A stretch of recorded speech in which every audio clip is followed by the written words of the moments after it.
ഞാൻ 2 വർഷം മുന്നേ ഡിസ്കിൻ്റെ പ്രശ്നം കാരണം അലോപ്പതി ട്രീറ്റ്മെൻറ്റ് എടുത്തതായിരുന്നു. അങ്ങനെ അത് കഴിഞ്ഞ് കുറച്ച് ബെറ്റർ ആയെങ്കിലും തുടർന്ന് എനിക്ക് അതിൻ്റെതായ ബുദ്ധിമുട്ടുകൾ ഉണ്ടായിരുന്നു. ഇപ്പോൾ കുറച്ച് ഇവിടെ വരുന്നതിന് ഒരു 2 ആഴ്ച മുന്നേ ആയിട്ട് വലത് കൈയുടെ തോള് ഭാഗത്തും ശരീരത്തിനുള്ളിലുമായിട്ട് നല്ല വേദനയായിരുന്നു. അപ്പോൾ ഞാൻ അങ്ങനെ 2 അലോപ്പതി ഡോക്ടർമാരെ കണ്ടു. അപ്പോൾ അവർ ടെസ്റ്റൊക്കെ കഴിഞ്ഞപ്പോൾ പറഞ്ഞു നീർക്കെട്ടാണ്. അപ്പോൾ എനിക്ക് തോന്നി ഇതിന് ഇനി നല്ലത് ആയുർവേദ ചികിത്സയായിരിക്കുമെന്ന്. അപ്പോൾ അതിന് ഏറ്റവും ബെറ്റർ ആയത് എവിടെയാണെന്ന് ഞങ്ങളിങ്ങനെ അന്വേഷിച്ചു. പല പരിചയമുള്ള ആൾക്കാർ പറഞ്ഞു കേട്ടിട്ടും പിന്നെ മോള് യൂട്യൂബിലൊക്കെ സെർച്ച് ചെയ്ത് നോക്കിയപ്പോൾ നമുക്ക് അടുത്തുള്ളതിൽ ഏറ്റവും ബെറ്റർ ആയത് ആയുർദർശൻ ആണെന്ന് ഞങ്ങൾക്ക് മനസ്സിലായി. അങ്ങനെയാണ് ഞാൻ ഇവിടേക്ക് എത്തുന്നത്. മരുന്ന് കഴിച്ചാൽ മാത്രം പോരാ, ഇവിടെ കിടന്ന് തന്നെ തെറാപ്പി ചെയ്താൽ മാത്രമേ നിങ്ങളുടെ നീർക്കെട്ട് മാറൂ എന്ന് ഡോക്ടർ നിർദ്ദേശിച്ചു.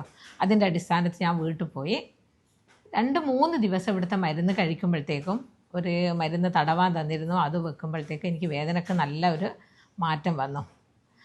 അത് കഴിഞ്ഞപ്പോൾ ഞാൻ വിചാരിച്ചു എന്ത് തന്നെയായാലും ഡോക്ടർ നിർദ്ദേശിച്ചതുപോലെ 14 ദിവസം എനിക്കിവിടെ കിടന്ന് ചികിത്സിക്കുക തന്നെ വേണം എന്ന ഒരു തീരുമാനത്തിലാണ് ഞാൻ. അങ്ങനെ ഇവിടെ എത്തി 2 ദിവസം കഴിഞ്ഞു, 3 ദിവസം നല്ല ചിട്ടയായിട്ടുള്ള ചികിത്സാ രീതികളാണ് ഇവിടെ നിന്നും കിട്ടിയത്.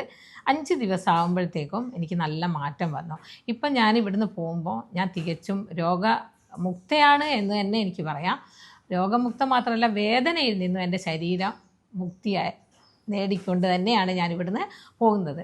പിന്നെ കൃത്യമായ നിർദ്ദേശം ഡോക്ടർ നൽകുന്നു. നല്ല രീതിയിൽ ഒന്നിടവിട്ട ദിവസങ്ങളിൽ ഞങ്ങളെ കാണുന്നു, ഞങ്ങളുടെ കാര്യങ്ങൾ അറിയുന്നു. അതിനനുസരിച്ച് കൊടുക്കുന്ന നിർദ്ദേശങ്ങൾക്കനുസരിച്ച് എടുത്തു പറയേണ്ടത് ഇവിടുത്തെ തെറാപ്പിസ്റ്റുകളുടെ ചികിത്സയാണ്. വളരെ ആത്മാർത്ഥമായി അവരെ സമയം നോക്കാണ്ടും കിട്ടുന്ന സമയങ്ങളിൽ നല്ല രീതിയിൽ ഞങ്ങളുടെ മുന്നിലെത്തിപ്പെടുന്ന രോഗികൾക്ക് അവരെ വേദനയിൽ നിന്നും അസുഖത്തിൽ നിന്നും പൂർണ്ണമായും മാറ്റിയേ ഞങ്ങൾ ഇവിടുന്ന് വിടൂ എന്ന രീതിയിലുള്ള ഒരു ആത്മസമർപ്പണം തന്നെയാണ് ഇവിടുത്തെ തെറാപ്പിസ്റ്റുകളുടെ പ്രവർത്തനം എന്ന് എടുത്തു പറയേണ്ടിയിരിക്കുന്നു. അതുപോലെ ഡോക്ടറുടെ നല്ല രീതിയിലുള്ള നിർദ്ദേശങ്ങളും ഇപ്പം മറ്റ് സ്റ്റാഫുകളും ഇവിടെയുള്ള മറ്റ് സ്റ്റാഫുകൾ, ക്ലീനിങ് സ്റ്റാഫായിക്കോട്ടെ, എല്ലാവരും തന്നെ നല്ല രീതിയിലുള്ള പ്രവർത്തനം, നല്ല രീതിയിലുള്ള പെരുമാറ്റവും എല്ലാം കൊണ്ട് തികച്ചു സംതൃപ്തിയാണ് ഞാനിപ്പോൾ ഇവിടുന്ന് ഇറങ്ങുമ്പോൾ.